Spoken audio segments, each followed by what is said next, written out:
The Entrepreneur's Library, episode 201. Welcome to the Entrepreneur's Library, the only book-centric podcast that reviews all the top-selling business books and shares authors' perspective firsthand. This is your resource to finding the next great book that will enable you to grow personally and professionally. Welcome your host, Wade Danielson. Welcome back to the EL. Today we have Doug Sandler, author of Nice Guys Finish First, Winning Customers for Life by Winning Relationships That Last. This is one of my favorite interviews over the last 201 episodes.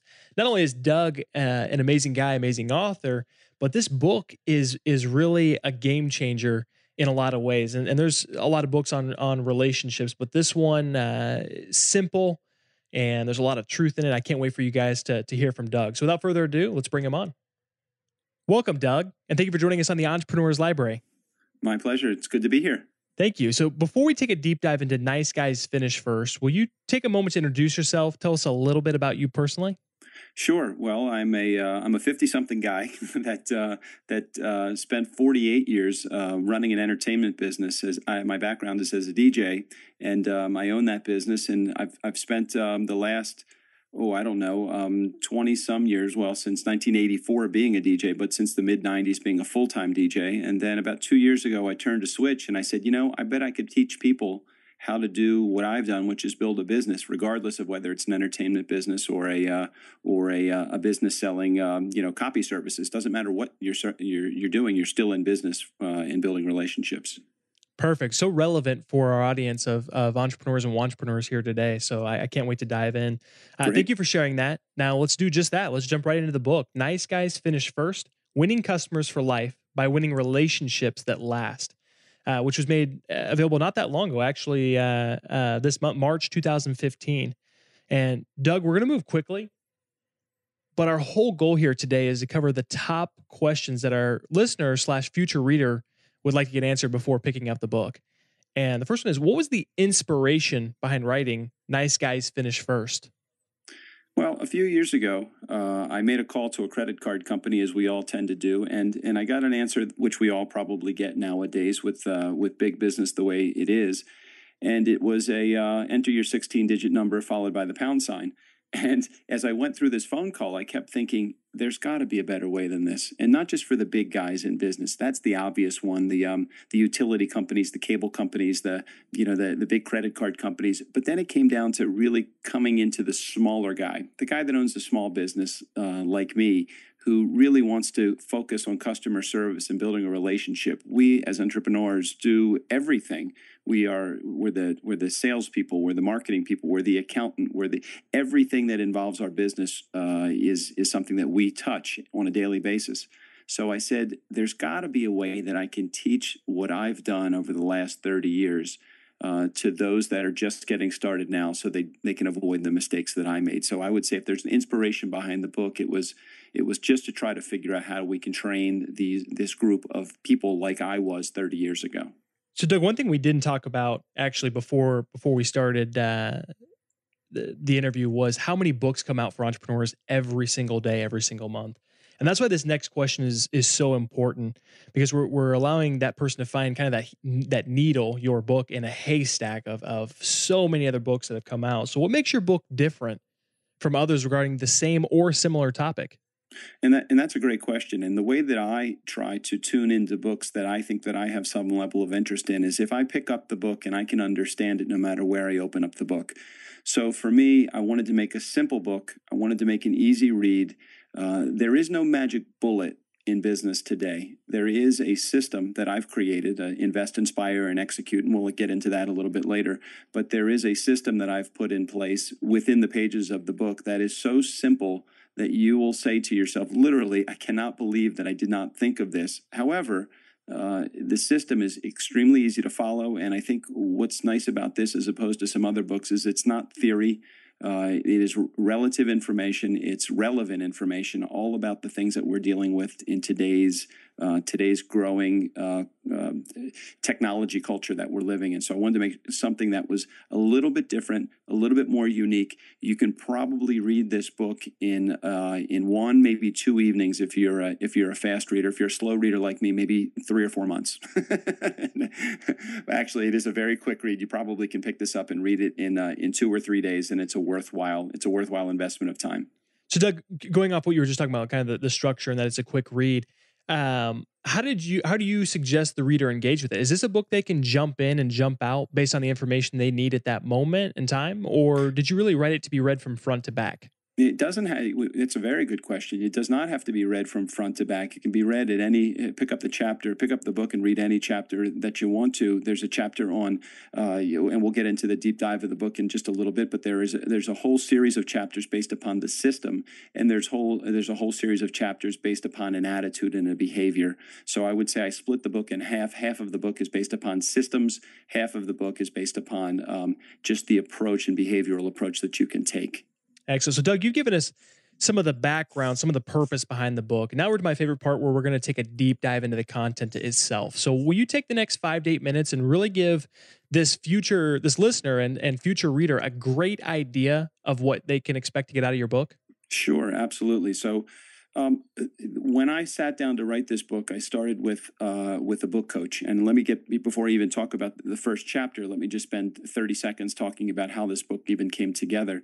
The book came together as a result of trying to figure out what I would like to read and what I thought entrepreneurs would like to read in trying to advance their business forward to the next level. So the way that I saw it is I saw that we needed some things that would break it down into systems. I start with just a little bit of background on me. Why do nice guys finish first? And really, the book is called Nice Guys Finished First because really the philosophy behind this entire system is that you can be nice in business today, and you can advance yourself, and you can be very, very successful. You don't have to be a yes man. You don't have to take all the responsibility yourself. You don't have to let people roll over you. Being nice is giving back just as much as you are taking, and it's really taking more of the relationship approach to selling, relationship approach to customer service. So I started out the book, and I talk about technology because in today's technology age, we really have a tough time with those 16-digit numbers that we've all become to the companies that we work with. So I talk about how to use technology to your advantage as opposed to using technology as a tool to hide behind the issues that you may be having with your business. So we talk about really how to use technology to your advantage, whether it's social media, whether it's a marketing campaign, whether it's a email, the phone. The vast majority of my business today is done through the use of technology, not through the use of a face-to-face meeting. So having to use technology as a tool. So the first chapter or so, I really do talk about technology. Then I start to get into putting the customer first. What does it mean to put a customer first in your business? How is it that we can create this customer experience, this attitude that all of our decisions, all of the things that we do on a daily basis as we run our business are not product focused and not we focused, not me focused. It's all you focused. It's focused on the customer and what we think the customer would like, creating a positive, very, very positive experience anytime that customer runs across our brand, which is very, very important in my opinion. Then we start to get into the system. As you get into 3 or 4 chapters into the book, we talk about the system of investing energy, investing your resources, investing your time in your client, inspiring your client to take action and come up with a plan A, B, C, and D. You know, it's very rare that you come up with a plan A and it's a straight line from the beginning that your client comes across, your prospect comes across your brand, and you actually see this customer using your product. So you need to have plan A, plan B, plan C, plan D. To think anything other than that is probably short-sighted as a business owner, especially when you're a solopreneur, when you're only one person running a business. It's never going to go from beginning to end without there being some little hiccup along the way. So we have to be prepared for that. And then the final plan of this system, invest, inspire, the final part is that execute. And it really is not just about executing a plan to bring your product to this customer or to create a great culture of customer service. It's to execute your plan, not just well, but execute it excellently. There's a sign on my computer, and I'm sitting right in front of my computer so I can read it. Very rare I'm actually sitting in front of my computer reading this, but it says, set unrealistic expectations and then exceed them. So for me, as we start to get into the mid part of the book, it's all about setting these unrealistic expectations with your customers. However, we're going to exceed them. We're going to go beyond that. The opposite of that is getting into over-promising and under-delivering. So as we start to get into the halfway part of the book, we talk about what the expectation is of your customer. As we start to get into the second half, we talk about how a customer needs to trust you, how you want to take a consultative approach to selling. So instead of being a salesperson that is, the term I use is puking product, instead of getting out there and just telling our customers and prospective customers all about our products, we are taking the consultative approach. We actually, as we start to discuss it in the book, if our product is not the exact fit that our customer wants, I'm not selling my customer that just to make a paycheck, because the idea behind the approach that we take in business, that I take in business specifically, is that I want a customer for life. And sometimes that means giving my customer my competition's name for a particular product that I may not be the perfect fit for the customer. As we start to get into the last third of the book, I talk about empowering others and how important it is, especially as a solo business owner or somebody that only has a couple of people working for you, or even a handful that are working for you. It's very, very important that we take an empowerment approach to business. Delegating responsibilities is essential. Not being the leader that's going to be the iron-fisted leader. It's going to be somebody that's going to really, really take a back up a little bit and just let somebody else sometimes do the stuff that we may know how to do it, but if we continue doing it forever, there's going to be no backing out. We're going to be the only one that's ever going to be able to do this. And the idea behind it is create a business that's going to create some wealth for you when you don't have to be there all the time, or you'll never end up taking a vacation. I talk a little bit about leaders and how important it is to be a leader that leads by gratitude, and somebody that is thankful as a leader, rather than a leader that does not show the way but tells the way, and that's never a good thing. You need to be somebody that can actually show the way all the way through from beginning to end, but knowing when it's time to back up and give the power to somebody else. As we start to approach the last couple of chapters of the book, we take a look at the positive environment that you have to create within your own head. I think the most important thing as we run a business as an entrepreneur is that all important real estate that's 6 inches between your ears. I write a blog, and one of the blogs I wrote today is lockstep with these last few chapters in the book, and it talks about creating this positive attitude, this environment of happiness. The only way that we can really create an environment of happiness is to be happy ourselves. So self-talk, very, very important. There's many, many books out there on self-talk, and I just touch on it in one of the chapters about the importance of having very positive self-talk, having a positive attitude, and creating this air of happiness that is not just an act, and you're not faking it till you make it. You are legitimately happy because the things that you do in life you love. So those last couple of chapters, actually one of the last chapters is talking about having a positive attitude and creating an attitude of happiness. As I conclude the book, as I get to the final 2 chapters, I talk about the importance, and I know sometimes it's really hard to think about failure as a part of success, but I think it's important. So I get into, on the second to the last chapter, I believe it is, we talk about failure as a part of success. And without all of the failures that I think that I've been through the course of my life in building other businesses, in addition to my entertainment business and my speaking business, there's been so many missteps along the way. And what I try to do is just create this environment where everybody knows that's reading the book. These are the lessons that I've learned.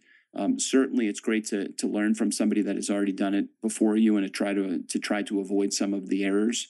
But I'll lay it out, in one-liners, 51 lessons that I learned through life, and basically failing sometimes my way to success.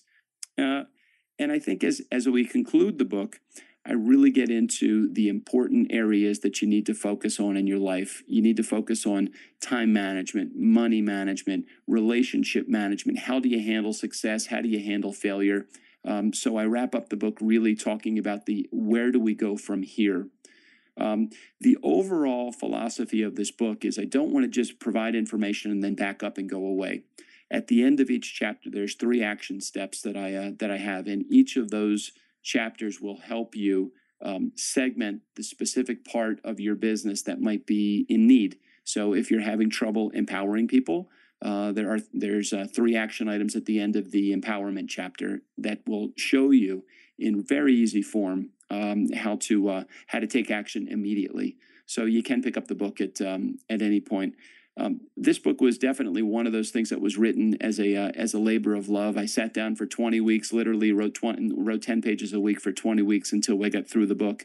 Got very fortunate, found a publisher to put their hands on it and to help me kind of shape the chapters to make it make sense. But overall, it is a book that you can pick up anywhere and just go. So that really is. It's very hard to do a 5-minute synopsis on an entire book, but I would say that would probably be a little bit of a skeleton of what the book is about. Doug, you did a phenomenal job. You did a phenomenal job of breaking Thanks. it down and giving us enough to decide whether this is our next great read or not. So Great, I thanks. appreciate that. And this next question I almost feel like is mean because you did just take the last 5 to 8 minutes and give a great rundown of the book. And now we're going to ask you to break it down even further. And that's that, if the reader could only take away one concept, principle, or action out of your entire book, everything you just took the time to discuss with us, what would you personally want that to be?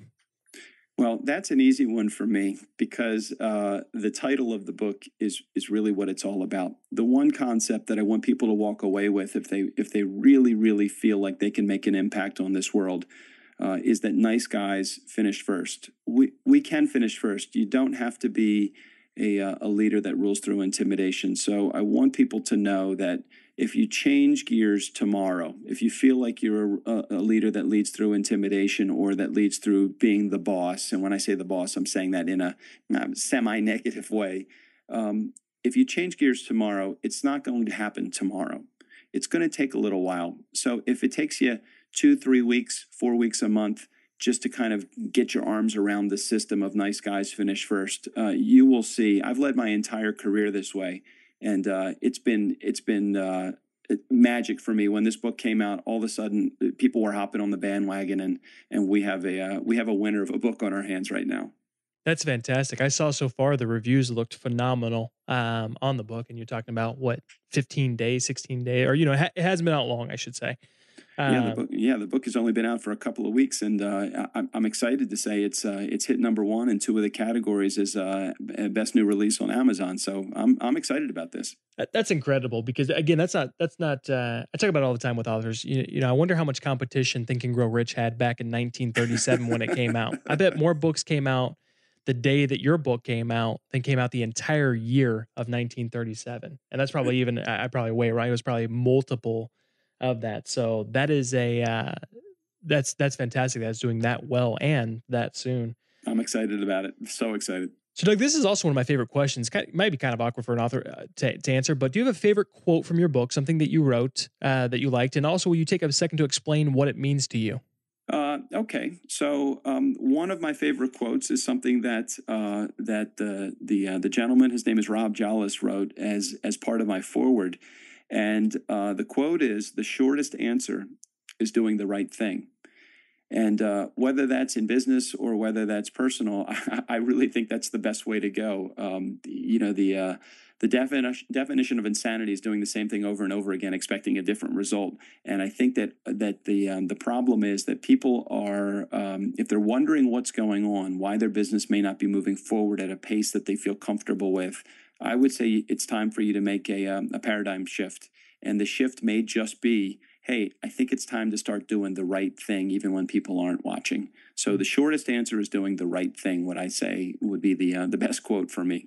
That's perfect. And we'll reference that in the show notes at the elpodcast.com so people can go back and reflect on that a little bit further. And you said kind of my big word, my magic word, you said paradigm, and that's going to lead into our last question. As a book-centric podcast, we have to ask for the not just any, but the recommendation. And so if there's only one book you could recommend based on the way that it's impacted your life, created a paradigm or a lifestyle shift, what book, and I do want to preface, it doesn't have to be about business, but what book would you suggest or recommend? Well, what's really interesting is you quoted from it just a moment ago, Think and Grow Rich. I can just remember reading Think and Grow Rich, and I know that's a pat answer, and it's an answer that it's so easy because it's such a great book. I would say that if there was one business book that you had to pick up, it would be Think and Grow Rich. Even just the title itself, it means everything in the world. If there was a new business book, I mean, can I give you a second book, or you only want the one? Absolutely. Okay. Book lovers never turn down a recommendation, so yes. Oh, that's great. That's great. Have you ever read Who Moved My Cheese? I have not. I've seen it a million different times, and I've never actually picked it up. I can't tell you. I don't have it right on my shelf because I listen to it in audio. It's probably in my car right now. But Who Moved My Cheese was such a great book about inspiring change and change management and understanding how change affects us in our business and our personal lives. So Who Moved My Cheese is a great example of a new business book done in parable sense, and it's a real quick read also. So I recommend that one wholeheartedly. Excellent. Well, thank you for both. And I never get tired. Think and Grow Rich is my favorite book. The listeners know that, of all time. So I always kind of light up when that one gets recommended. So I love it. But Doug, before we depart, can you recommend the best way for our listeners to not only get more information on you, but also get more information on your book, Nice Guys Finish First? Sure. Nice Guys Finish First is available on Amazon. It's available both in paperback and in Kindle version. For any of your listeners that buy a book and they reference, if they send me an email at doug@dougsandler.com, I would be happy to also send a personalized insert just for the guys and girls that are listening to your show. So if somebody wants to get a copy of it, that would be great. Just send me an email and I'll be happy to send an insert that goes there. But Amazon.com, BarnesandNoble.com, it is also available on, and more information can be found at my website, which is DougSandler.com. I write for Huffington Post. I do a whole bunch of guest blogs, but you can find me if you just Google Doug Sandler. It's going to come up many times. Wow, excellent. Thank you for that offer. And we will, again, put that in the show notes so people can look back at that. If they, so many, obviously we have entrepreneurs listening in. So many of them are mobile, like 20% more than the average listener base. So they're working out, they're running, they're on their way to the office or on their way back. So we'll definitely throw that in the show notes so they can go back and reference that. But Doug, thank you so much for coming on and sharing your book with us today. That's great. Thank you so much for having me, Wade. I've really enjoyed it. You run a great show. Thank you. You have a fan in me for sure. Thanks again for listening in today. If you'd like more information on Doug or his book, Nice Guys Finish First, check out the show notes at the elpodcast.com. And if you would like the opportunity to win a copy of Doug's book, check out the same website, the elpodcast.com, and become a VIP. Looking for your next book idea? Head over to the elpodcast.com, where Wade shares his amazing resource, the top 10 business books recommended by over 500 entrepreneurs, with you for free. That's the elpodcast.com. Till the next time, keep it on the EL.